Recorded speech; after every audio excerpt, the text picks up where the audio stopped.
ఇక్కడ అదే రాముడు లేకుండా రావణుడు అయితే ఏం చేశాడు? తన భార్య ఉండగానే ఇంకొకటి భార్యని ఎత్తుకొచ్చాడు. అంటే ఇంకొక భార్యని ఎత్తుకెళ్లే కల్చర్ని నువ్వు సమర్థిస్తావా? పేరు రావణని పెట్టుకుంటాం గొప్ప అంటే, రావణాసురుడు రాక్షసుడు అంటే రాక్షసత్వాన్ని నువ్వు ప్రోత్సహిస్తావా? రాక్షస జాతిని ప్రోత్సహిస్తానని చెప్తాం అనేది గొప్ప అయిపోయింది ఈ మధ్యన. రాక్షసత్వం అనేటటువంటిది మంచి అనుకుంటున్నారు లేదా? ప్రజలకి మంచి అని చెప్పే ప్రయత్నం చేస్తున్న వాళ్ళలో ఇతను కూడా ఒకడు. ఇప్పుడు ప్రకాష్ రాజ్ ఎప్పుడైతే ఇన్వాల్వ్ అయ్యాడో పక్కా యాంటీ నేషనల్ అని అర్థం, పక్కా యాంటీ హిందుత్వం అని అర్థం. అప్పుడన్నా నువ్వు గ్రహించాలి కదా. వీళ్ళు ఈ మధ్యన సాక్షిలో ప్రకాష్ రాజును కూడా వెనకేసుకొస్తున్నారు.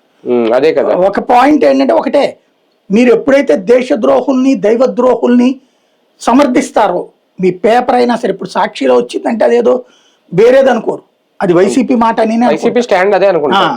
అది గుర్తుపెట్టుకోవాలి. ఇప్పుడు ఇదివరకు కొడాలి నాని లాంటి వాళ్ళు మాట్లాడినటువంటి మాటే వైఎస్ఆర్ కాంగ్రెస్ పార్టీ వాటికి కూడా వెంటాడుతుంది. ఏదైతే రథం తగలబడితే కొత్త రథం ఇస్తాం, విగ్రహం పగలగొడితే ఇంకొక విగ్రహం ఇస్తాం, ఏముందంటే దాంట్లో ఆడికేమొస్తుంది ఈడికేమొస్తుంది అంటే నీకేమొచ్చింది వీడేమైపోతాడు అన్నటువంటి పాయింటే వచ్చింది. దేవుళ్ళకి సంబంధించి మాట్లాడేటప్పుడు నోరు సంభాళించుకుని మాట్లాడాలి. ఫస్ట్ నీ భార్య భర్త ఇద్దరు కలిసి గుడికి వెళ్ళి దండం పెట్టుకున్నప్పుడు అదే విగ్రహాన్ని ఎవడో తలలు తీసేస్తామంటే చూస్తా ఊరుకుంటాం. 5 సంవత్సరాల్లో ప్రభుత్వం ఏ ఒక్కడిని పట్టుకోలేకపోయింది ఆ విగ్రహానికి సంబంధించి. సిగ్గుచేటైన విషయం. వాస్తవంగా ఆనాడు జగన్ ప్రభుత్వం మీద తీవ్ర వ్యతిరేకత తటస్థుల్లో రావడానికి కారణం